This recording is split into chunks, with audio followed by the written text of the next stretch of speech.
दोस्तों को प्यार भरा नमस्कार। हरमीत सिंह जी और मैं साक्षी मल्होत्रा हिंदी अनुवादक के रूप में आपका स्वागत करते हैं हिंदी कक्ष में के लिए। अगर सब कुछ पूर्ण रूप से तैयारी है आप लोगों की तो आइए यहाँ से अगली स्लाइड पर प्रस्थान करते हैं और आज के सत्र को शुरू करते हैं। मेरा नाम मरिया एंटोनिनका है और ये मेरा दूसरा साल है आप लोगों के साथ जहाँ पे मैं आप लोगों को परिचित कराती हूँ ब्लॉकचेन तकनीक के साथ और इसके माध्यम से मदद करती हूँ सभी भागीदारों को ब्लॉकचेन के बारे में जानकारी प्राप्त है। और क्रिप्टो करेंसी है वो अपने आप में काफी एक जटिल प्रक्रिया है लोगों के लिए और क्योंकि ये हमारा उत्तरदायित्व है कि हम सभी को पूर्ण रूप से शिक्षा दें और उन्हें वित्तीय साक्षरता स्लाइड पर। और आइए अब हम उन लोगों की भी मदद करें जो थोड़ा समय पहले कंपनी में हमारे और दोहराना चाहूंगी उस ज्ञान को जिसके बारे में आप लोग जानते हैं 2020 में हमने देखिए क्रिप्टो यूनिट ब्लॉकचेन टोकन है वर्ल्ड सीआरयू। ये आपका डिजिटल शेयर है और एक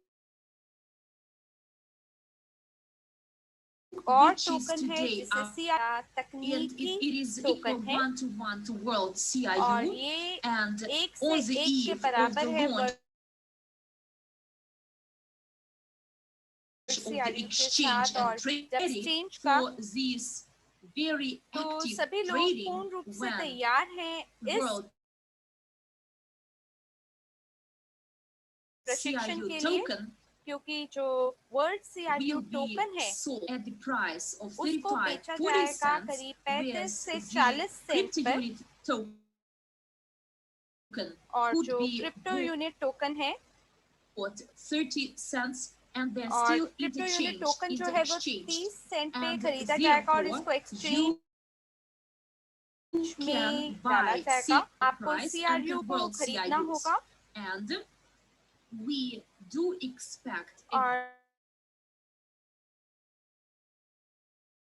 इसलिए हमारी आशा अंक प्राप्त हो, एक बेहतरीन शुल्क प्राप्त हो जो कि यूएनटी टोकन हो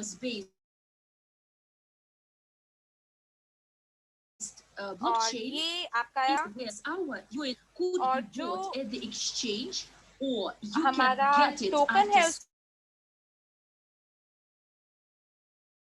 उसको एक्सचेंज पे आप खरीद सकते हैं 1 सेंट होगा। तो जैसे ही ये जो मूल्य है इसका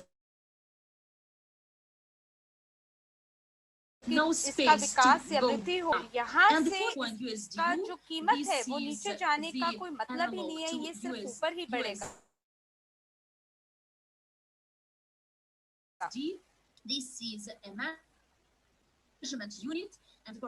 और यूएसटीयू जो है ये भी एक प्रकार का आपका मेजरमेंट यूनिट की तरह काम करता है यानी मापने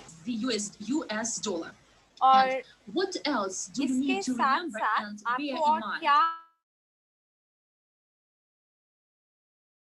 जानने की आवश्यकता है या मद्देनजर जो कुल सीआरयू है उसमें जो 35 बिलियन सीआरयू और इसमें कई ऐसे भागीदार हैं जिन्होंने सीआरयू प्राप्त किए हैं 2019 और 2020 में उन्होंने अभी की प्रक्रिया को और जो सीआरयू टोकन है उसे 365 दिनों के लिए पहले है। तो ये जो समस्या है ध्वनि के to explain it to everyone that unblocking of 1.5% 1.5% ये जो आवाज में दिक्कत है, मुझे लगता है उल्टाएंगे जल्दी, तो कृपया आप अपना धैर्य बनाए रखें। तो यहाँ जो मार्केटिंग प्लान है, इसके अंदर इसको शायद बैक ऑफिस में नहीं देख पा रहे हैं, क्योंकि जो IT डेवलपर्स हैं को विकास करना होता है सॉफ्टवेयर, और कुछ ही समय अब बचा है जिसके अंदर हम लोग क्रिप्टो वॉलेट और ब्लॉकचेन को लॉन्च कर, और ये जितने भी टोकन हैं ये मार्केटिंग प्लान के तहत आपको प्राप्त होंगे। तो इससे आप 540 और जो भी आपका बैक ऑफिस है, ये पूरी प्रक्रिया है ये ब्लॉकचेन पे करने वाले हैं क्रिप्टो वॉलेट में। तो आप अपने cryptounit.com अपने वॉलेट पे जा सकते हैं और वहाँ पे अपनी, और जैसे ही आपको अपनी की प्राप्त हो जाएगी, आपके जितने भी CRU टोकन अंक होंगे उनको हस्तांतरित, और वहाँ पर to say 10,000 CRUs received as a ये जो 10,000 year and a half passed, and after pressing this key on in your crypto wallet, you will see that the 10,000 CRU will be with the status available, and I will do my best by अपनी ओर से पूरी कोशिश करूंगी कि ये जो समस्या है ये फरवरी की शुरुआत तक में एक वीडियो का निर्माण कर लें कि ये किस तरह से किया जा सकता है। वर्तमान की जो अंतिम समस्याएं हैं उसको हम ठीक कर लें, और हमारी कोशिश है कि मतलब आपको हिंदी कक्ष की दिक्कत है, इंग्लिश हिंदी दोनों सुनाई दे रहा है क्या? Tomorrow it will be available, but look, all these essays are in front line. ठीक है, and this in front end, so where you can कुछ पलों कृपया करके आप हमारे साथ बने रहें। धन्यवाद।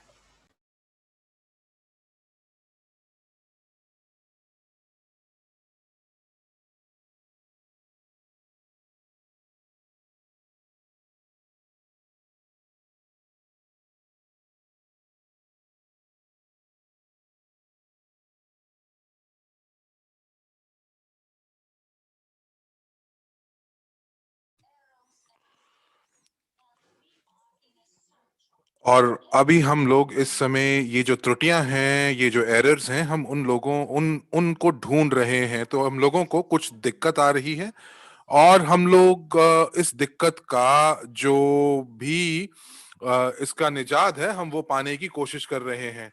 तो ये आपको पता चलेगा कि क्रिप्टो वॉलेट कैसा है। और कुछ लोग ये भी कहते हैं कि जो अनब्लॉकिंग हुआ है वो एक से ज्यादा बार हुआ है।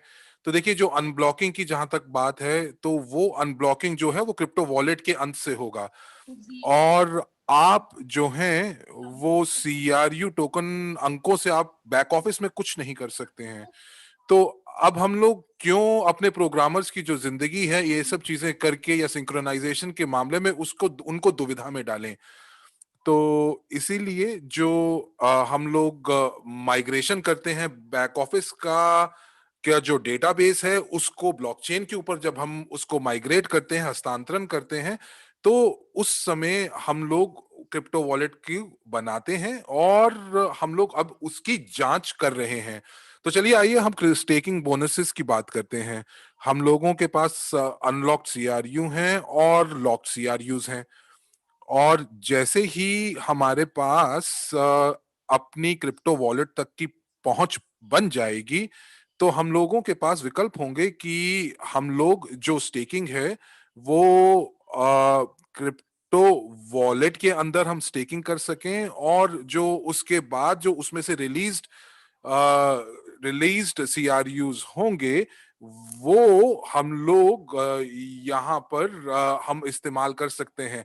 और जो अनलॉक्ड सीआरयूज आपके बैक ऑफिस के अंदर हैं उसका आप इस्तेमाल कर सकते हैं वीआईपी की सदस्यता देने के अंदर में। और 31 जनवरी से 2 और 3 दिन के बाद आपके जितने भी आपका जो इंटरेस्ट उपार्जन होता है, वो जो उपार्जन है वो आपका शुरुआत हो जाएगी, और वो जून और जुलाई में वो आपके पास आ जाएगा। तो अब 10 जनवरी आ चुकी है, और तो आपको इसका जो इंटरेस्ट है वो आपको मिल लेना चाहिए। और जो कुछ लोगों को ये इंटरेस्ट मिला है, कुछ लोगों को ये इंटरेस्ट नहीं मिला है। तो आप लोगों को अगर पूरे महीने के लिए इंटरेस्ट नहीं मिला है तो वो आपको शीघ्र मिल जाएगा। देखिए, बैक ऑफिस जो है वो एक ब्लॉकचेन नहीं है। ब्लॉकचेन जो है वो स्मार्ट कॉन्ट्रैक्ट पे काम करता है, और इसीलिए हम लोग इसके बारे में बात कर रहे हैं, ब्लॉकचेन के बारे में बार बार बात कर रहे हैं, जिसकी हमें बहुत ज्यादा जरूरत है। क्योंकि जो स्मार्ट कॉन्ट्रैक्ट है वो बैक ऑफिस, वो माफ कीजिएगा, वो ब्लॉकचेन के ऊपर ही कार्यरत करता है। तो ये क्यों जरूरी है? क्यों?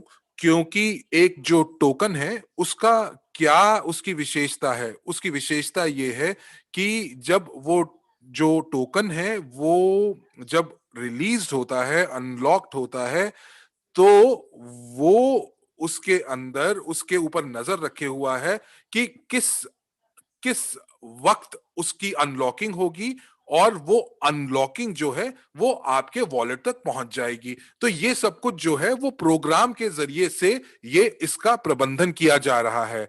और इसीलिए जो जो जो स्टेकिंग का जो प्रोग्राम है वो ब्लॉकचेन पर स्वतः ही काम करता है।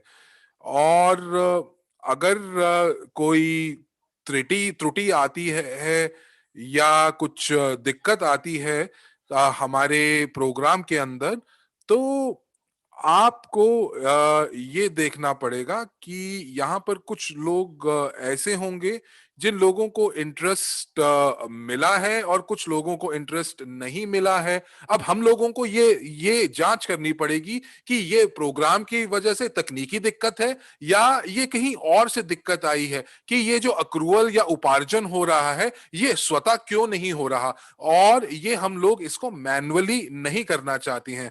और अब क्या होता है कि यहां पर एक स्क्रिप्ट चलती है, और ये जो स्क्रिप्ट है ये स्क्रिप्ट इस चीज का बोध कराती है कि यहां पर कंप्यूटर को जो है आपका जो अंक है उसको या उपार्जन है उसको रिलीज करना है, उसको खोलना है। जिस दिन आपकी स्टेकिंग का जो तारीख है, जिस समय आपको इंटरेस्ट मिलना चाहिए, उस तारीख पर आपको इंटरेस्ट मिले। तो अब क्या होगा, 31 तारीख को जो स्टेकिंग है बैक ऑफिस में वो बंद हो जाएगी। और अगर आपने जनवरी में आपके पास उपार्जन हुआ है, अक्रूवल हुआ है, जैसे कि आज 28 तारीख है, तो इस महीने के अंत तक 3 महीने के अंदर अगर आप मानिए कि अगर आप स्टेकिंग करते हैं तो आपको पूरे महीने का आपको उपार्जन दिया जाएगा। अब इसका क्या मतलब है कि जनवरी के लिए हो सकता है कि आपके पास 2 उपार्जन आए। एक, जब आप शुरुआत में जो जनवरी की शुरुआत का जो उपार्जन है एक वो, और एक बाकी के जनवरी का उपार्जन। तो जिन लोगों ने एवेंटी प्रोग्राम में स्टेकिंग किया है वहां पर कुछ लोग हमसे कुछ निराश हैं कि हम लोगों ने जो टोकन है उसको अपने पास रखा है और आपको कोई इंटरेस्ट नहीं मिला है। तो एंड्रे हवरातेव जी ने ये एक निर्णय लिया है कि जिन जिन लोगों ने एवेंटी स्टेकिंग की है तो 8% जो है वो अक्रूड या उपार्जन होगा फरवरी के अंदर।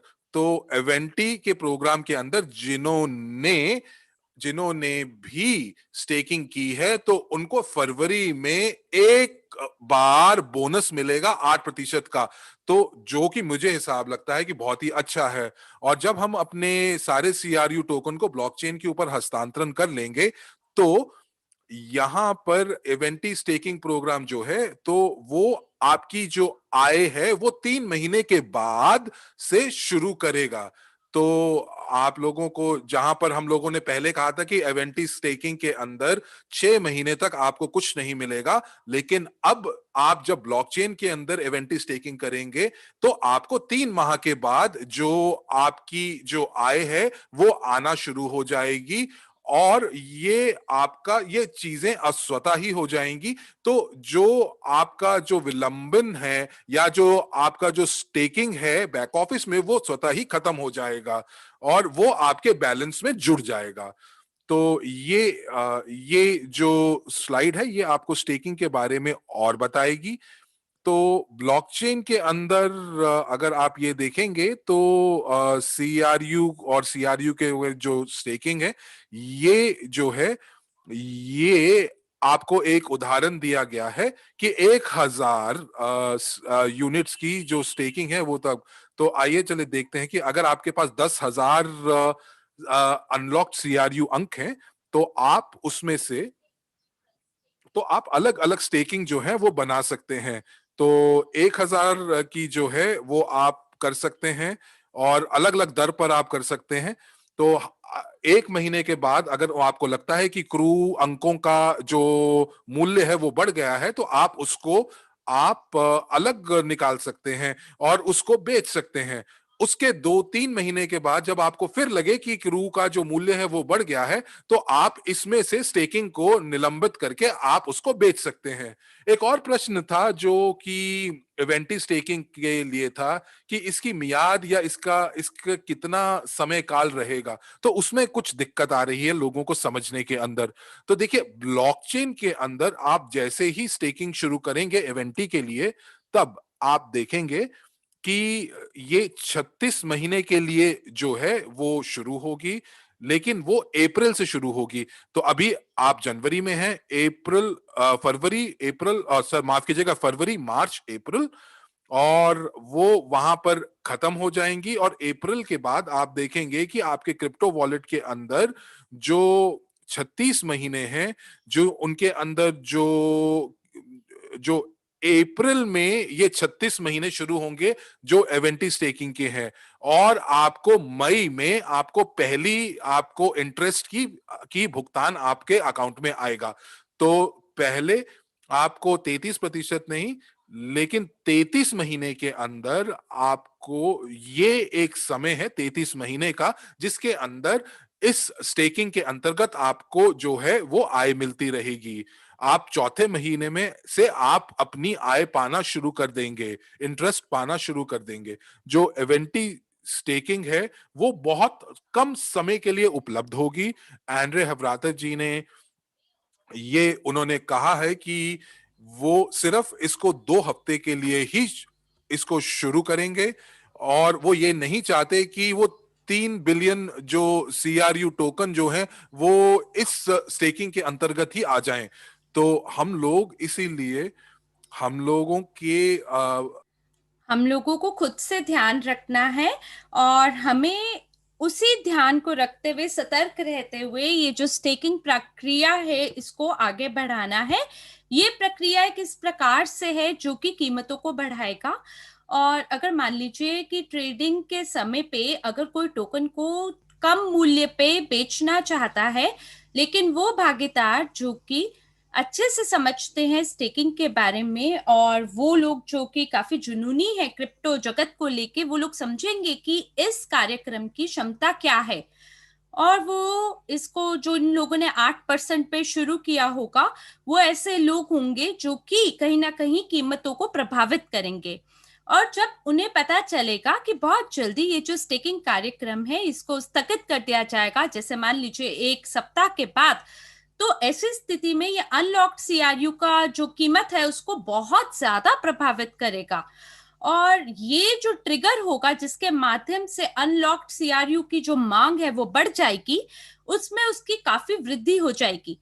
मान लीजिए कि अगर स्टेकिंग 3 महीने के लिए होता है, जैसे अगर हम बोले कि केवल आज का दिन है और जल्दी करिए 3 महीने के लिए स्टेक करने के लिए, तो आज के दिन के बाद हम इसे एक्टिवेट या डिसएक्टिवेट करेंगे ये देखते हुए कि कैसा विकास होता है बाजार का इस समाचार को सुनने के बाद। तो ये एक प्रकार का इंसेंटिव होगा, ये वो बोनस होगा जो कि टोकन की मांग को बहुत ज्यादा वृद्धि में तब्दील कर देगा, क्योंकि लोगों की दिलचस्पी बढ़ जाएगी।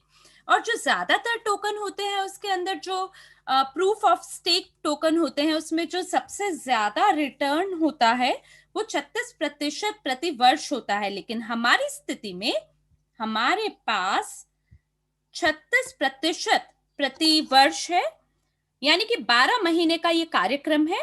अगर मान लीजिए 18 महीने का कार्यक्रम होता तो ऐसी स्थिति में जो रिटर्न है वो 24% होता प्रति वर्ष। लेकिन जो पोल्का डॉट है उनके पास 26% है, और आप ऐसे में तुलना कर सकते हैं स्टेकिंग की 24 मंथ्स के लिए।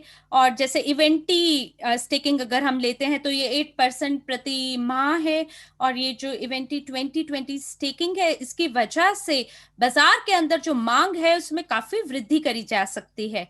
तो देखिए ये जो तालिका है इसके अंदर 10,000 CRU में से हमारे पास 6,000 वो है जो कि आप स्टेक कर सकते हैं। 1,000 इनमें से वो है जिन्हें आप UNTP टोकन जनरेशन के लिए यानी कि उसकी उत्पत्ति के लिए भेज सकते हैं, और जो कीमतें हैं इससे बढ़ाई जा सकती हैं। तो कितना बचा? 3,000 CRU बचते हैं 10,000 में से, और ये जो 30% है इसको हम रखेंगे अपने पास ताकि हम इसको एकदम मुफ्त तरीके से एक्सचेंज में उपयोग कर सकें। लेकिन हम इसे एक बार के अंदर बेचने को तैयार नहीं होंगे, और कई बारी इसकी जो कीमत मान लीजिए कि शुरू करते हैं कम मूल्य से, फिर धीरे धीरे बढ़ाएंगे और बढ़ाएंगे और बढ़ाएंगे, यानी कि पहले छोटे से शुरू करेंगे, धीमे धीमे उससे बढ़ाएंगे। तो जो समय सीमा है ब्लॉकचेन की ये हम आपको अंत में बताएंगे, क्योंकि हमने मार्गदर्शिका तैयार की है इसके बारे में। और यहाँ पर मैं थोड़ा सा और दबदबा देना चाहूंगी या दबाव देना चाहूंगी आपको ये बताने के लिए कि कैसे हमारा मंच जो है वो अद्वितीय है स्टेकिंग को लेके। क्योंकि जो मैंने व्हाइट पेपर देखा है मेरे हिसाब से इतना अविश्वसनीय स्टेकिंग कोई भी आपको नहीं देता, जहां आप लघु अवधि के लिए, मध्य अवधि और दीर्घ अवधि के लिए आप स्टेकिंग कर सकते हैं। और ये जो हमारा प्रस्ताव है ये अपने आप में काफी अद्वितीय है उन सभी लोगों के लिए जो कि क्रिप्टो दुनिया को लेके काफी जिज्ञासु हैं और जिनकी बहुत दिलचस्पी है। तो जी हाँ, बिल्कुल ये बहुत जरूरी खबर है कि यहाँ आपको CRU स्टेकिंग के लिए केवल 3 बिलियन CRU की आवश्यकता होगी, और ये जो है ये एक बढ़िया तरीका है जिसके माध्यम से हम लोग अनब्लॉक CRU की मांग को बढ़ा सकते हैं। तो अब हम लोग जो ट्रेडिंग करने वाले हैं एक्सचेंज में वो कैसे होगा? तो बाईं ओर आप देख सकते हैं अलग अलग क्रिप्टो करेंसी है, बिटकॉइन है, इथेरियम है। देखिए हीरे की आकार में आपको दिख रहा है एक ये चिन्ह, और एक हरे रंग का चक्र के अंदर T आपका अक्षर लिखा गया है जो कि टेथर है। और जो नीले रंग का टोकन है वो जिसके अंदर डॉलर है वो USDC है, यानी कि USD कॉइन है। और ये हमारा खुद का, इसके बाद आप देख पा रहे हैं हमारा खुद का भुगतान प्रणाली ग्लोबल यूनिट पे है। और जो पैसा है वो फिएट मनी, वीजा और मास्टर कार्ड पे है। तो यहाँ पे वो सभी लोग जो कि CRU टोकन को खरीदना चाहेंगे या UNTP टोकन को खरीदना चाहेंगे उन्हें डिपॉजिट करना होगा एक्सचेंज पे बिटकॉइन, इथेरियम, टेथर, USDC या हमारे पेमेंट प्रणाली यानी हमारे भुगतान प्रणाली के माध्यम से। तो वो लोग जिन्होंने पंजीकरण किया है वो लोग ट्रांसफर कर सकते हैं डॉलर में, फिएट डॉलर में या बैंक कार्ड में। लेकिन जब वो ये करेंगे ऐसी स्थिति में जो आपकी राष्ट्रीय मुद्रा है उसको वो बदल दिया जाएगा US डॉलर एक्सचेंज रेट के हिसाब से।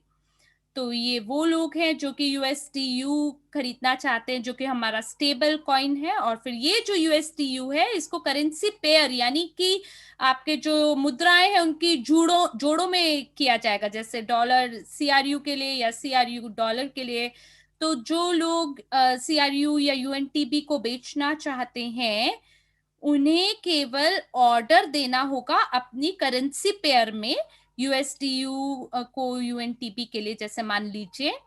और क्योंकि ये लोग टॉप अप करेंगे बिटकॉइन में या USDU में हमारे भुगतान प्रणाली के माध्यम से या बैंक कार्ड के माध्यम से, इसी प्रकार से दूसरी तरह से भी वो कर पाएंगे। जैसे अगर विड्रॉ करना चाहते हैं आप पैसा एक्सचेंज से, तो आप उसको अपनी मुद्रा के हिसाब से, पसंदीदा मुद्रा के हिसाब से आप इसे कर पाएंगे, चाहे वो बिटकॉइन है या टेदर है। और फिर इसी प्रकार से जो हमारा भुगतान प्रणाली है उसके अंदर आप तब्दील कर पाएंगे फिएट मनी में या सीधे रूप से अपने बैंक कार्ड में। तो मैं आपको यहाँ बताना चाहती हूँ कि ये जितने भी कार्ड हैं ये आपके लिए उपलब्ध नहीं होंगे विड्रॉ करने के लिए। और हो सकता है कि जैसे ही एक्सचेंज का उद्घाटन होता है तो पहले ही दिन आपको ये मौका मिल जाए, ये भी जरूरी नहीं है। तो ये आपके लिए आसान होगा कि आप टॉप अप कर सके वॉलेट को एक्सचेंज पे, लेकिन कई बार मुश्किल होता है ये कि वहां से आप पैसे को कैसे आगे पीछे भेजेंगे।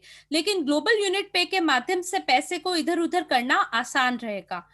और ये जो वीजा और मास्टर कार्ड का कमीशन शुल्क है ये बहुत ज्यादा है, 6.5%, 7%।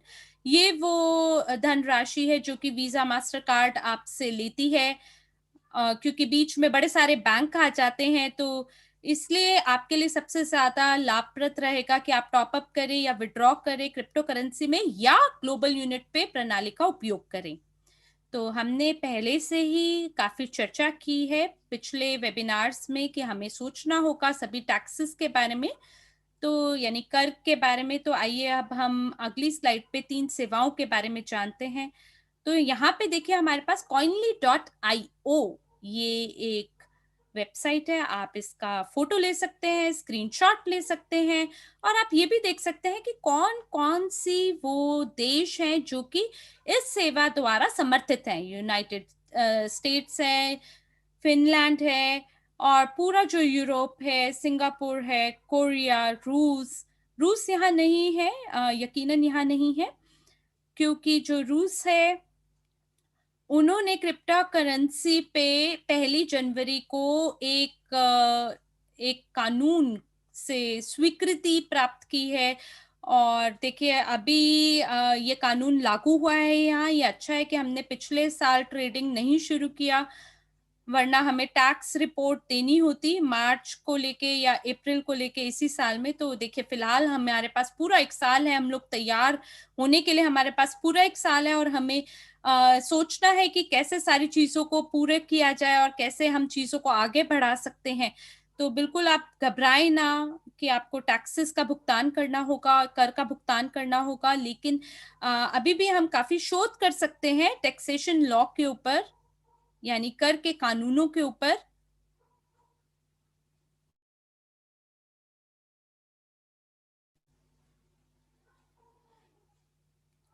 क्योंकि उनके पास आपके देशों के लिए भी जानकारी है। तो आइए अब हम अगली स्लाइड पर चलते हैं। यहाँ एक और सेवा है blockbit.io। तो अगर आपके पास बहुत सारे ट्रांजैक्शंस नहीं है तो ये बिल्कुल निशुल्क रूप से करता है, लेकिन अगर आप एक ट्रेडर बनना चाहते हैं और अगर आप कई सारी मुद्राओं का उपयोग करना चाहते हैं, अलग अलग वॉलेट के तहत करना चाहते हैं, तो आपको ऐसी स्थिति में 199 यूरो का भुगतान करना होगा। और फिर तीसरी सेवा जो ये प्रदान कर रही है वो है आपकी cointracking.info।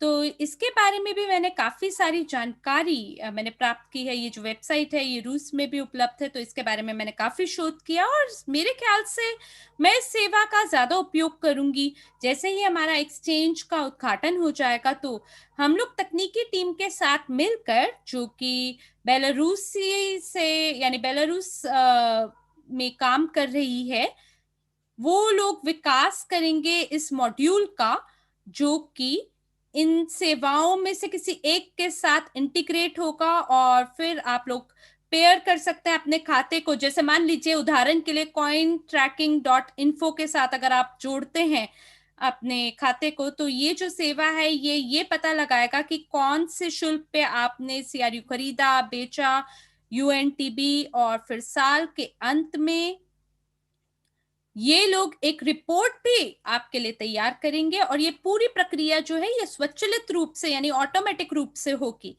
तो जो डॉलर है जिसके माध्यम से आपने टॉपअप किया अपने खाते को, या जो यूरो है जिससे आपने विड्रॉ किया है यानी निकाले हैं अपने खाते में से, ये पूर्ण रूप से स्वचालित रूप से आपको तालिका के रूप में बताएगा कि कैसे आपने खर्चा किया, कैसे आपने आय कमाई है, और फिर आपके कमाने और बीच में जो आपने कमाया है वो कितना लाभप्रद रहा है आपके लिए, और उसके आधार पे आपको कितने कर का भुगतान करना है ये भी जानकारी आपको मिलेगी। और फिर आपको कई ऐसी भी चीजें बताई जाएंगी, चालें बताई जाएंगी कि कैसे आप अपने कर को कम दिखा सकते हैं, कम करा सकते हैं। और फिर जो बिटकॉइन है, पूरे साल के अंदर आपने कितना ट्रेड किया है, उसके अंत में आपको ये भी देखने को मिलेगा कि हो सकता है कि आपने पूरे साल ट्रेडिंग की लेकिन आपने कोई भी लाभ नहीं कमाया। तो यहाँ पे जो क्रिप्टो है उसको एक्सचेंज किया जाएगा अभी वर्तमान कीमत के हिसाब से, और फिर आप इसकी तुलना कर सकते हैं शेयर्स की कीमतों से। तो आप यहाँ पे अगर बेचते हैं शेयर्स को, तो जो ब्रोकर है स्टॉक एक्सचेंज पे वो जांचेगा कि क्या अंतर है खरीदने और बेचने के शुल्क में, और उसी के हिसाब से वो आपसे इनकम टैक्स को चार्ज करेगा। तो ये सामान्य स्टॉक मार्केट की बातें हैं जहां पे जो टैक्सेशन एजेंट होते हैं वो स्टॉक एक्सचेंजेस के अंदर काम करते हैं, लेकिन जो क्रिप्टो एक्सचेंजेस हैं वो आपको बिल्कुल भी कर के लिए आपको भुगतान करने के लिए मजबूर नहीं करेंगे। तो ये जो है ये एक प्रकार से एक सेवा है जो आपकी मदद करती है, जिसके माध्यम से आप अपनी स्प्रेडशीट का निर्माण कर सकते हैं, और साल के अंत में आप अपनी संपत्ति का उपयोग कर सकते हैं जिस भी तरह से आप उसको इस्तेमाल करना चाहते हैं, और जो भी आपके बीच का जो भी अंतर है उसको उसको भी आप ऑप्टिमाइज कर सकते हैं, उसका उपयोग कर सकते हैं। तो बिल्कुल जी, जो ये क्रिप्टो एक्सचेंज है वो आपके लिए टैक्स का भुगतान नहीं करती है, और इसलिए ये जो रिपोर्ट है इसका निर्माण हमें खुद करना पड़ता है। तो बिल्कुल काफी सारी जानकारी आपके लिए इंतजार कर रही है। तो मैं अब आपको ग्लोबल यूनिट पे और सिस्टम के बारे में और एक्सचेंज यूनिटेक्स के बारे में जानकारी दूंगी, और वेरिफिकेशन कैसे करनी है ग्लोबल पास से वो भी आपको बताऊंगी। तो मेरे ख्याल से जो हमारे अनुवादक हैं उनको भी एक सांस ले लेनी चाहिए यहाँ पर।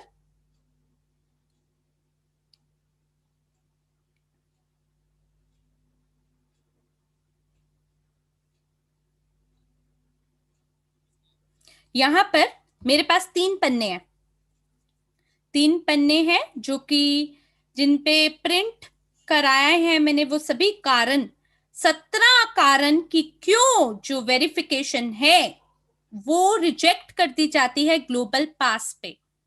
क्योंकि कई ऐसे लोग होते हैं जो वेरिफिकेशन है वो फटाफट से 2 घंटे के अंदर इस प्रक्रिया को कर दिया जाता है, और यूएस लोग हैं कई हमारे जो कि काफी कई ऐसे लोग हैं जो कहते हैं कि हम लोग स्थापना प्रक्रिया के लिए 11 जनवरी से इंतजार कर रहे हैं, भाई क्यों नहीं हुआ वेरिफिकेशन।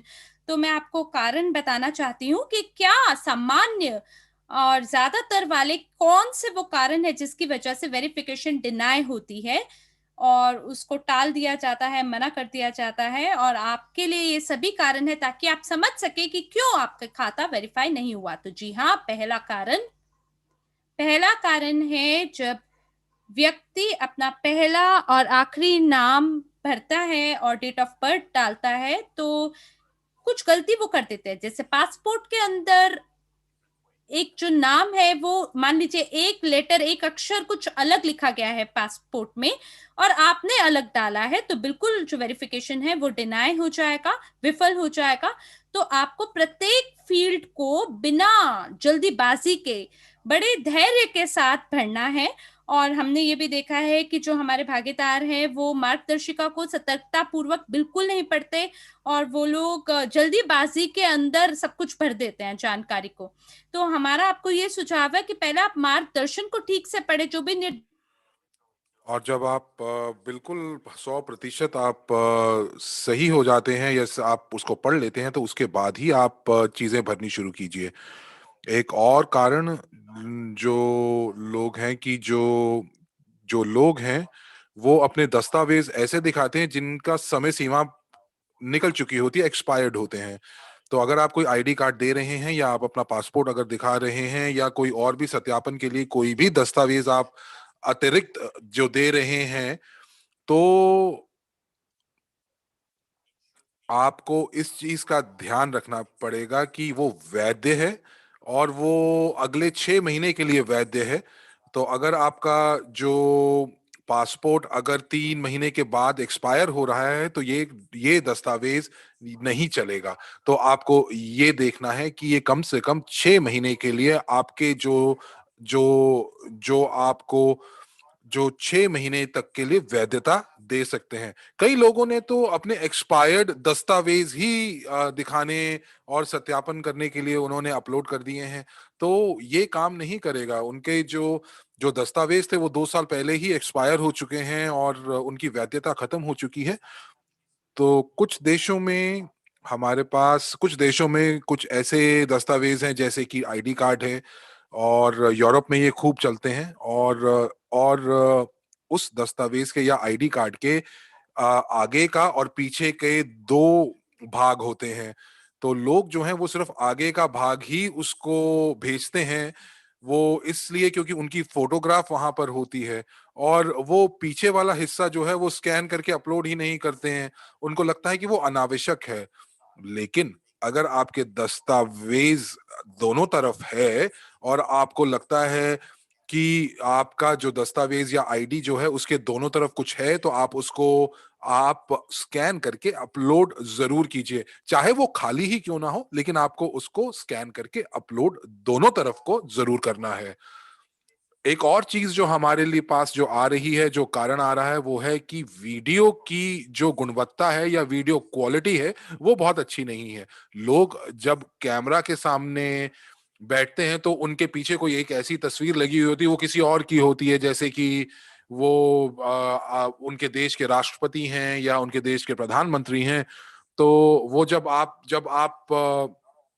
कैमरा जब आपकी आपकी आपकी वीडियो बना रहा होता है तो वो आप ही का चेहरा नहीं बल्कि जो पीछे जो जो पिक्चर है वो भी उसको भी वो ले लेता है। तो कैमरा जो है वो उसको समझ में नहीं आता कि ये दो लोग क्यों हैं। तो ये चीजें हैं वो आपको थोड़ा सा ध्यान रखने वाली है। कई बार आप जब फोटोग्राफ लेते हैं अपना, तो आप ये मान के चले कि आपके आसपास कोई लोग नहीं हैं, आपके आगे पीछे लोग जो हैं वो नहीं हैं। तो ये जरूरी है कि आप अगर कोई अपनी फोटो ले रहे हैं तो ये ज्यादा अच्छा है कि आप अपने मोबाइल के कैमरे से वो फोटो लें, क्योंकि जो जो आपका जो लैपटॉप का कैमरा है वो इतना अच्छा नहीं होता। कई बार हमारे सामने ऐसी चीजें भी आई हैं कि जब आप अपना पासपोर्ट या अपना आईडी कार्ड आप उसकी पिक्चर लेने की कोशिश करते हैं, तो आपको ये लगता है कि ये जो आपने चित्र खींचा है ये अच्छा है, उसकी गुणवत्ता अच्छी है, लेकिन लेकिन उसके अंदर कई बार ऐसा होता है कि किसी प्रकार का जो रिफ्लेक्शन है या कोई साया है वो आ जाता है या आपकी उंगलियां ही आगे आगे आ जाती हैं। तो इसलिए ये बहुत जरूरी है कि आप अपने पासपोर्ट को कैमरे के पास लेके जाएं और आप फोटो लें। जब आप लें अपने फोटोस अपने अपने फोन से जब आप फोटो लेते हैं तो उसको टेबल पे रखिए और उसको ऊपर से उसकी फोटो लीजिए, ताकि उसके अंदर कहीं से भी कोई भी किसी प्रकार की कोई उंगलियां ना आए या कोई साया ना आए या किसी भी प्रकार का प्रतिबिंब ना बन रहा हो। सबसे बढ़िया तो ये होगा कि अगर आप उसका स्कैन ले लेते हैं, अगर आप स्कैनिंग कर लेते हैं तो मुझे नहीं लगता कि उसमें कोई दिक्कत आती है। अगर आप कैमरे के सामने अपना पासपोर्ट बेशक 100 बार लेके जाएं, लेकिन आपकी उंगलियां जो हैं वो हिलती रहेंगी।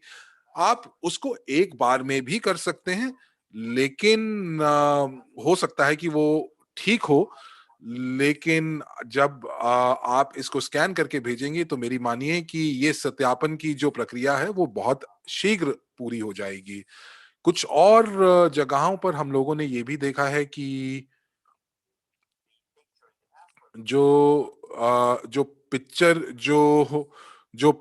जो आपके पासपोर्ट के ऊपर होती है वो कई बार फोटोशॉप दिखाता है।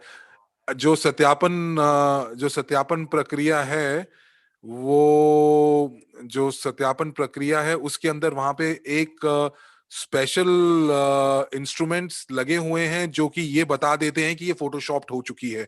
तो ऐसी कोई चीज भी मत कीजिएगा। मुझे लग रहा है कि मेरी बैटरी खत्म हो रही है या किसी और की, पता नहीं, लेकिन मेरी बैटरी तो पूरी दिख रही है। तो चलिए, हम बात कर रहे थे फोटोशॉप पिक्चर के ऊपर। तो फोटोशॉप की जो पिक्चर होती है, तो ग्लोबल पास जो है वो उनको पता चल जाता है कि ये जो जो जो आपका पासपोर्ट है उसके ऊपर जो चित्र है या जो फोटो है आपकी, वो फोटोशॉप की हुई है। कई लोग करते हैं ऐसा। तो ये चीज ग्लोबल पास को बहुत अच्छे से पता चल जाती है। तो आइए और देखते हैं कि क्या और चीज है। कुछ लोग मुझे रूसी पासपोर्ट के बारे में बता रहे हैं, तो उसके बारे में हम पहले ही बात कर चुके हैं कि उनके अक्षर अलग होते हैं। एक और जो गलती या जो एरर आती है वो ये है कि जब लोग अपने पते के जहाँ वो रहते हैं वो बताते हैं, तो वो ये क्या करते हैं कि वो एक फोटो लेते हैं, जैसे कि वो अपने पीसी को खोलते हैं, अपने कंप्यूटर को खोलते हैं, और उसके बाद वो एक अपना बैंक अकाउंट देखते हैं। बैंक अकाउंट के बाद वो एक पिक्चर ले लेते हैं अपने जो जो कंप्यूटर है उसके ऊपर, ऑनलाइन बैंकिंग खोलते हैं, और उसके साथ वो एक पिक्चर ले लेते हैं और वो कहते हैं कि ये देखिए, ये मेरा एड्रेस है। लेकिन मैं आपको ये बता दूं कि ये फोटो है, ये आपका दस्तावेज नहीं है। तो आपको क्या करना पड़ेगा? आपको एक बैंक से प्रमाण पत्र या फिर एक बैंक की स्टेटमेंट आपको डालनी पड़ेगी। आप ये मान के चल लीजिए कि ये इस प्रकार की प्रक्रिया है कि जैसे आपको कहीं किसी देश का वीजा लगाना है। तो जब आप किसी देश का वीजा लगाते हैं तो आप ये सब चीजें नहीं करते हैं। आप अच्छे और बढ़िया तरीके से दस्तावेज बनाकर अपनी फाइल बनाते हैं। और दूसरी चीज जो है, जो गलतियां लोग करते हैं, वो ये है कि वो किसी दस्तावेज का एक हिस्सा ही लगाते हैं, पूरा दस्तावेज नहीं लगाते हैं। जैसे कि एक टेलीफोन बिल है, तो वो टेलीफोन बिल का एक हिस्सा नहीं बल्कि पूरा टेलीफोन बिल उनको चाहिए और वो आपको अपलोड करना पड़ेगा। तो ये सब चीजें आपको ध्यान रखनी पड़ेंगी। और मैंने आपको बता दिया कि लोगों के हाथ और उंगलियां भी आ जाती हैं कई बार आगे। तो ये सब मुख्य चीजें हैं जहां पर और भी कुछ आते हैं, जैसे दस्तावेज के जो कोने हैं वो ठीक से नहीं दिखाई दे रहे हैं, या उन जो कैमरा है वो ठीक से नहीं पकड़ पा रहा है। तो ये सब चीजें हम आपको मार्गदर्शन करते हुए बता रहे हैं। तो और जहां तक एक्सचेंज का सवाल है, तो मैं आपको बता दूं कि जो एक्सचेंज है वो यूरोपियन कानून के अंतर्गत आती है। और यूरोपियन कानून जब भी सत्यापन करता है तो वो काफी सख्त तरीके से करता है। तो हम मुझे लगता है कि हमारी कंपनी उन कुछ कंपनियों में से है जो कि क्रिप्टो उद्योग में है, और वो ये चाहती हैं कि हम हमारे जो उपयोगकर्ता हैं उनके सत्यापन जो है वो भी सख्त तरीके से हो, सख्त प्रक्रिया के बाद ही सत्यापन हो। तो देखिए, ये सारी की सारी चीजें जो हैं वो हम लोगों के लिए की गई हैं, ताकि हम लोगों की जो साख है वो पूरे पूरे पूरे पूरे विश्व में बने। अगर हम लोग ब्रिटिश वर्जिन आइलैंड के अंतर्गत हम लोग अगर हमारी कंपनी होती तो हम लोग बिना किसी दिक्कत के पैसे जो हैं वो हम मार्केट से उठा सकते थे, लेकिन ऐसा नहीं है। और कुछ और चीजें हैं, जैसे कि कभी कभी आप सुनते हैं कि लोगों के बिटकॉइनों की चोरी हो गई, या उनका जो बिटकॉइन है या जो पैसा है वो आतंकवादी गतिविधियों में लग रहा है। तो हमारी कंपनी में ऐसा नहीं होगा, क्योंकि हमारी कंपनी का जो नाम है वो बहुत ऊपर है। और एक इससे ज्यादा बड़ी बात यह है कि हम लोगों के ऊपर कोई उंगली नहीं उठा सकता और ये नहीं कह सकता कि हम लोग घोटाला कर रहे हैं। तो आप जैसे जैसे ही आप सीख लेते हैं कि आप ग्लोबल यूनिट पास से आप सत्यापन की प्रक्रिया को सीख लेते हैं, आप उसको पूर्ण कर लेते हैं, तो विश्व स्तर के ऊपर हम लोग एक कदम ऊपर चले जाएंगे। और ये हमारे लिए बहुत जरूरी है। हमारे और कई बार लोग मुझसे ये पूछते हैं कि मेरे पास ये दस्तावेज नहीं है, मेरे पास ये दस्तावेज नहीं है, तुमने मेरी जिंदगी जो है वो परेशानी में डाल दी है। तो मैं आपको यही बताना चाहूंगी और निवेदन करना चाहूंगी कि हम लोग कानून के दायरे में रहकर काम करते हैं। और पिछले कुछ सालों में जो एमएलएम का जो बिजनेस है, जो एमएलएम का जो उद्योग है, वहां पर जो जो अच्छी अच्छी एमएलएम कंपनियां जो हैं, उनका अपनी भुगतान की प्रणाली होती है। और हम लोग भी सीख रहे हैं, हम लोग भी कदम दर कदम सीखेंगे। हम लोग अपने सहभागियों की मदद कर रहे हैं कि वो हमारे साथ पंजीकृत करें, सत्यापन करें, और ये प्रक्रिया से गुजरें, ताकि जो जो जो गलत या जो नीची गुणवत्ता की जो पिक्चर हैं या जो फोटोएं हैं, वो सब चीजें हमें नहीं चाहिए। और आप एक अच्छे स्मार्टफोन से, एक अच्छे कैमरे से आप अपनी फोटो लेकर अपलोड कर सकते हैं। और हर रोज हम लोग आपको सत्यापन की प्रक्रिया के बारे में बताते हैं। और जब आप ये सब चीजें सीख लेंगे, तो मेरी बात विश्वास से मानिए कि ये प्रक्रिया बहुत पलक झपकते ही आपके लिए भी पूरी हो जाएगी। तो अगर आपको लगता है कि आपका जो अगर आपके बैक ऑफिस का अगर उसको बंद कर दिया गया है या उसको फ्रोजन कर दिया गया है, तो आप उसमें ज्यादा बार घुसने की कोशिश मत कीजिएगा। वो इसलिए क्योंकि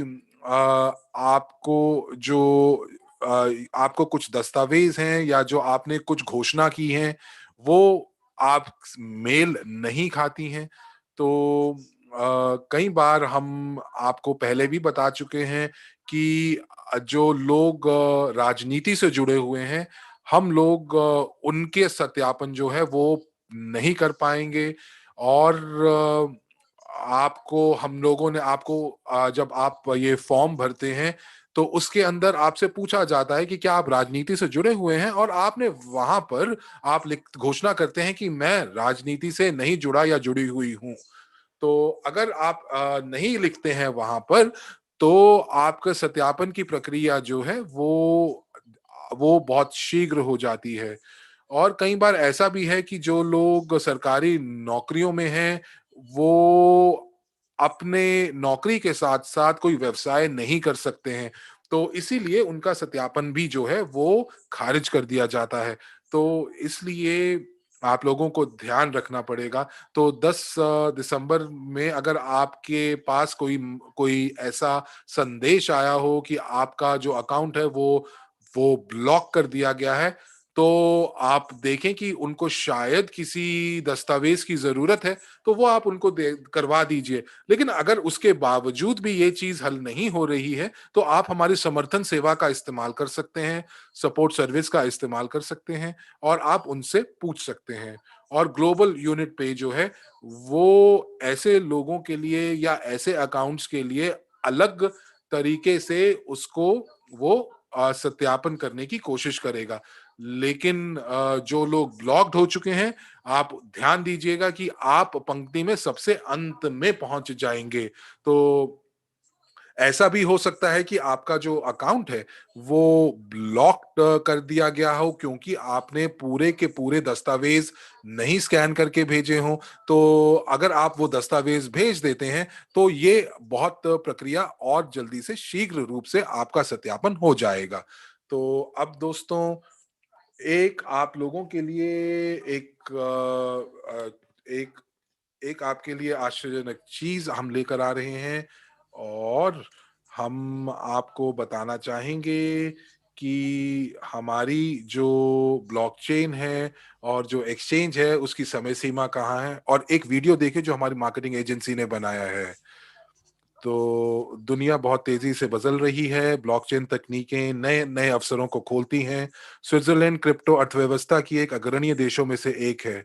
यूजीपे ग्रुप और वर्ल्ड क्रूज सुरक्षा टोकन को अमेरिकी प्रतिभूति एसईसी आयोग के साथ पंजीकृत किया गया है। वर्ल्ड क्रू एक डिजिटल शेयर है जो कि वैश्विक पोर्टफोलियो का एक हिस्सा है। वर्ल्ड क्रू टोकन जो है वो 4 प्रकार की आय आपको देता है। सबसे पहला स्टेकिंग है। ये यूएनटीबी के रूप में इनाम प्राप्त करने के लिए एक क्रिप्टो वॉलेट पर डब्ल्यू क्रू की टोकन की नियुक्ति करता है। ये एक उपयोगिता टोकन है जो कि ऐसे संसाधनों तक आपकी पहुंच बनाता है जैसे रैम, मेमोरी और सीपीयू प्रोसेसिंग पावर। दूसरा है वफादारी या की निष्ठा कार्यक्रम बोनस। ये टोकन की कुल बिक्री के 5% का मासिक रूप से श्रेय दिया जाता है, और ये प्रकार की आय आपको केवल अक्टूबर तक ही उपलब्ध होगी।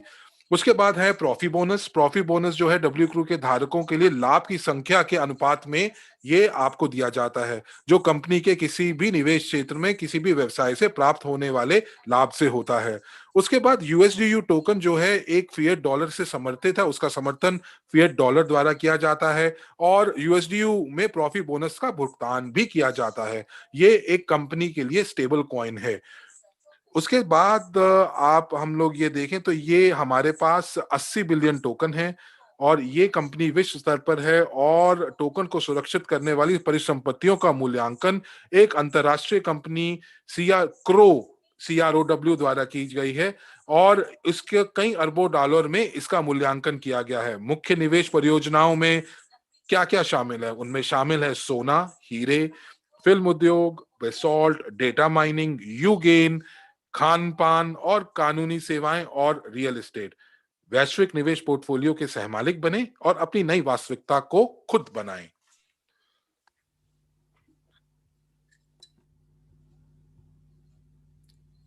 क्या आपको ये वीडियो पसंद आई? जी हाँ, ये बहुत मजेदार है, और हम लोग तैयार कर रहे हैं पीआर कैंपेन यूजीपे ग्रुप के लिए, वर्ल्ड सीआरयू टोकन के लिए, ताकि वहां पे हम कुछ विज्ञापन को छाप सकें, वीडियो ब्लॉग छाप सकें, कुछ प्रतिपुष्टि डाल सकें, ताकि हम ये सुनिश्चित कर सकें कि ये जो यात्रा थी ये व्यर्थ नहीं गुजरी, और हम बाजार में प्रवेश कर सकें हमारे बेहतरीन टोकन के साथ। और जैसे कि मैंने आपसे पहले भी कहा है, 31 जनवरी को स्टेकिंग आपकी रोक दी जाएगी, और फिर 3 या 5 को हम लोग शुरू करेंगे, और जितना भी जो आपका स्टेकिंग है वो आपको प्राप्त होगा, उसका सभी जो लाभ है हम सबसे पहले आपको एक लिंक देंगे एक्सचेंज में रजिस्टर होने के लिए, और वो सभी लोग जो कि पिछली नवंबर में पंजीकृत हुए हैं, वो पुराना पंजीकरण बिल्कुल अभी वैध नहीं होगा। तो हम लोग जो पुराना डेटाबेस है उसको ट्रांसफर करेंगे 2 कारण के लिए, क्योंकि बहुत सारे ऐसे लोग थे जो कि जल्दीबाजी में जिन्होंने सारी जानकारी डाली, और उन्होंने पता नहीं किससे अपना रेफरल लिंक लिया और कहाँ से रेफरल लिंक लेके पंजीकरण किया, और कितने ऐसे लोग थे जिन्होंने शिकायत की कि वो लोग कुछ अपना जवाब चाहते थे स्पॉन्सर से, अपलाइनर से, और अपलाइनर ने सही समय पे जवाब नहीं दिया, और इसकी वजह से काफी ज्यादा गलत फहमियां हो गई अपलाइन और स्पॉन्सर के बीच में, अपलाइन और डाउनलाइन के बीच में। और अब हमें ये समझ में आता है कि देखिए जल्दीबाजी का कोई मुद्दा ही नहीं है, और इसलिए कृपया करके आप पंजीकरण कृपया अपने ही स्पॉन्सर के अंतर्गत करें, उस व्यक्ति के अंतर्गत करें जो आपका मुश्किल समय में सहयोग दे सके। तो आपको अपना ईमेल पे एक लिंक प्राप्त होगा, और वहां पे आप वेरिफिकेशन को कंफर्म करते हैं, पुष्टिकरण करते हैं, और वहां पे कोई वास्तविक पंजीकरण एक्सचेंज पे हुआ ही नहीं था। तो देखिए हम लोग बिल्कुल शून्य से दोबारा प्रक्रिया करेंगे, तो कृपया करके आप मुझे एक क्षण दीजिए। तो मोटे तौर पर जो 8 फरवरी को हम लोग जो पंजीकरण है उसको शुरू करेंगे, और फिर जैसे ही सभी स्टेकिंग दे दी जाएगी या प्राप्त हो जाएगा, तो उसके बाद 5 से 8 फरवरी को व्यक्तिगत रूप से सिंक्रोनाइजेशन होगा ब्लॉकचेन पर। और अगर ये आराम से हो जाता है बिना किसी दुविधा के, तो फिर लगभग 10 फरवरी से आपको अपनी की यानी चाबी प्राप्त हो जाएगी क्रिप्टो वॉलेट के लिए, और वहां से आप लोग हस्तांतरित कर पाएंगे यानी स्थानांतरित कर पाएंगे अपने क्रिप्टो वॉलेट के अंदर सभी राशि। और जैसे कि मैंने आपको पहले भी बताया है कि एक्सचेंज पे फिर वेरिफिकेशन होगी, जैसे कि ग्लोबल यूनिट पे पेमेंट प्रणाली से, और वहां पे केवल एक ही अंतर होगा कि एक्सचेंज पे आपको अपलोड करना है अपना पासपोर्ट वीडियो को, और यहाँ पे आपको फॉर्म को यानी क्वेश्चनियर को नहीं भरने की आवश्यकता। और मैं कारण बताती हूँ क्यों हमें ये दोहरी वेरिफिकेशन की आवश्यकता है एक्सचेंज पे, क्योंकि देखिए हो सकता है कि आपने पंजीकरण कराया हो ग्लोबल यूनिट पे प्रणाली में, और देखिए अब सभी को मेरा नाम पता है, और इंटरनेट पे आप मेरे सभी जानकारी प्राप्त कर सकते हैं, पूरा विवरण, मेरा जन्मदिन की तिथि, सब कुछ आप जान पाते हैं। लेकिन मान लीजिए कि अगर कोई और व्यक्ति है वो ये जानकारी लेके मरिया एंटोनिका की कॉपी बनकर अगर आती है, और अगर वो कहती है कि नकली मरिया एंटोनिका अगर बोलती है कि मुझे आप वेरीफाई करें, तो जो एक्सचेंज ऑफिसर है वो कैसे आपकी बात पे विश्वास करे? तो इसके लिए आपको कैमरे में अपनी शक्ल दिखानी होगी, ये दिखाने के लिए कि आप पहले से ही ग्लोबल यूनिट पे के माध्यम से वेरीफाई हो चुके हैं, और आप वही व्यक्ति हैं जो कि वेरिफिकेशन के लिए आ रहे हैं। तो इसलिए आपको अपना वही वीडियो, वही पिक्चर, वही दस्तावेज कैमरे के सामने वीडियो के रूप में दोबारा देनी होंगी। तो ये अभी सरल प्रक्रिया रहेगी, क्योंकि एक्सचेंज के अंदर बहुत लंबा चौड़ा क्वेश्चनियर आपसे प्रश्नावली नहीं पूछा जाएगा कि क्यों और किस कारण से, कि क्या आप राजनीतिक व्यक्ति हैं या नहीं, या सरकारी नौकर हैं या नहीं, या कोई सरकारी नौकरी करते हैं या नहीं। ये सारे फालतू सवाल आपसे नहीं पूछे जाएंगे। और मेरा ये मानना है कि 15 फरवरी तक अगर भगवान की कृपा रही, तो मुझे आशा है कि आप में से ज्यादातर लोग जो है एक्सचेंज पे वेरीफाई हो चुके होंगे। और अगर अभी तक आप लोग पंजीकरण नहीं हुए हैं, तो आप लोग एक्सचेंज को खुलने का इंतजार ना करें। तो कृपया करके आप भुगतान प्रणाली के अंदर अपने कार्ड का बंदोबस्त कर लें, और इसकी वजह से आप बहुत सारा समय खपत होने से बचा लेंगे। क्योंकि देखिए अभी हम लोग सभी लोग खाली बैठे हैं, इंतजार कर रहे हैं एक्सचेंज कब शुरू होगा। लेकिन जब सही समय आएगा, जब आपको लगेगा कि अब मैं बैक ऑफिस से वॉलेट के अंदर पैसे को डाल दूं, ऐसी स्थिति में आप देखेंगे अरे बाप रे, मेरी तो स्थापना यानी वेरिफिकेशन ही नहीं हुई है। तो आप फिर किसको जिम्मेदार ठहराएंगे कि मैं क्यों नहीं वेरीफाई हो पा रहा हूँ? तो मैं नहीं जानती ये वाली बात कि क्यों रूसी कक्ष के अंदर मेरी स्लाइड मुझे नहीं दिख रही। ये बात मरिया जी कह रही हैं। सर पासपोर्ट बहुत अनिवार्य दस्तावेज है, आप उसके बिना काम करना मुश्किल है, वेरिफिकेशन का प्रोसेस।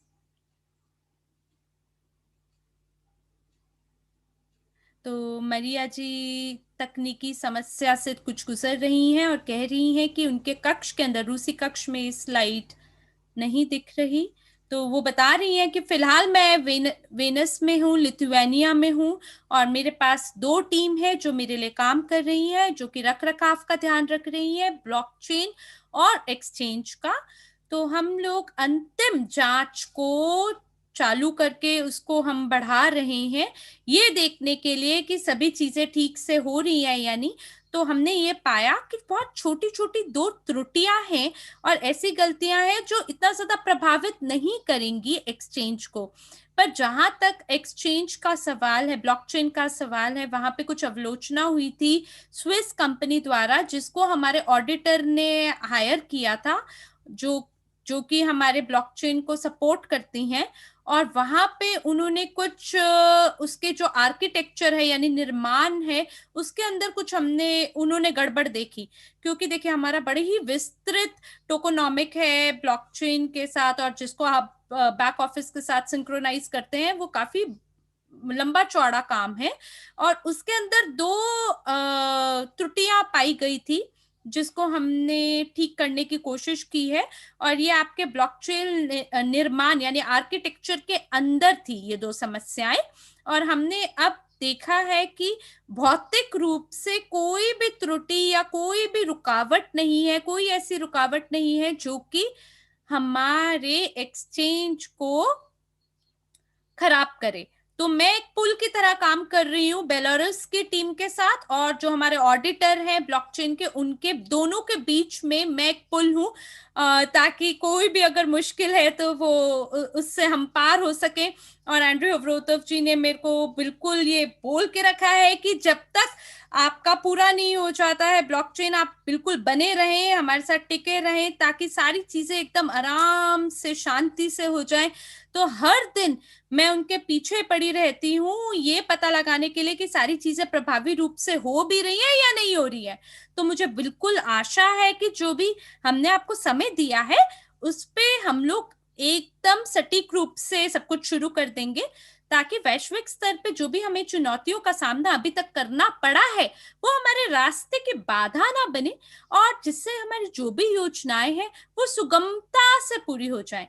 और मुझे आशा है मेरे प्यारे दोस्तों, मुझे आशा है कि आपको हमारे आज का वेबिनार पसंद आया होगा, आपके लिए उपयोगी और लाभकारी हुआ होगा। देखिए ये वीडियो जो है ये मैंने थोड़ा समय पहले भी चलाई थी, ये रूसी भाषा के अंदर उपलब्ध है, लेकिन बहुत शीघ्र ये अंग्रेजी के अंदर उपलब्ध हो जाएगी, और फिर अंग्रेजी से हमारी जो भी टीम है सो आपके लिए इसे अनुवाद कर देगी। जो भी हमारे अनुवादक हैं वो इसका अनुवाद करेंगे स्पेनिश, इटालियन और अलग अलग भाषाओं में, लेकिन जो मुख्य भाषा होगी सो अंग्रेजी होगी।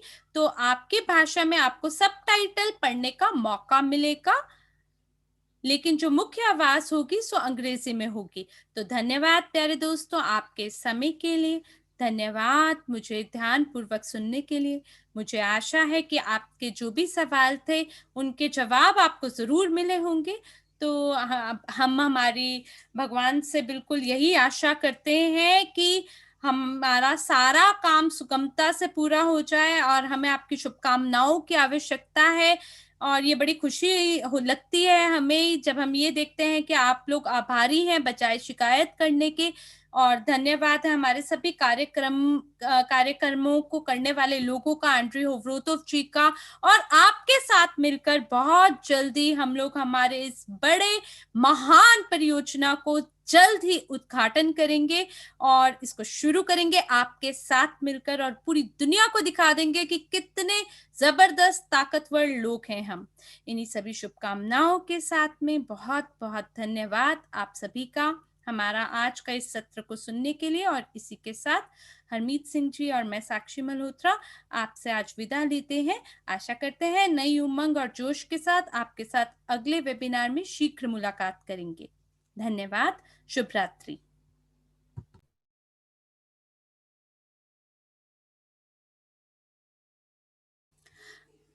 पासपोर्ट बहुत इम्पोर्टेंट दस्तावेज है, क्योंकि ये ग्लोबल प्लेटफॉर्म है, तो इसलिए ग्लोबल प्लेटफॉर्म पे ग्लोबल डॉक्यूमेंट जो कि इंटरनेशनली सभी लोगों के द्वारा पहचाना जाता है वो पासपोर्ट होता है, और यही कारण है कि पासपोर्ट की मांग करी जाती है। तो कृपया करके आप लोग पासपोर्ट का बंदोबस्त करा लें तो बेहतर रहेगा। धन्यवाद।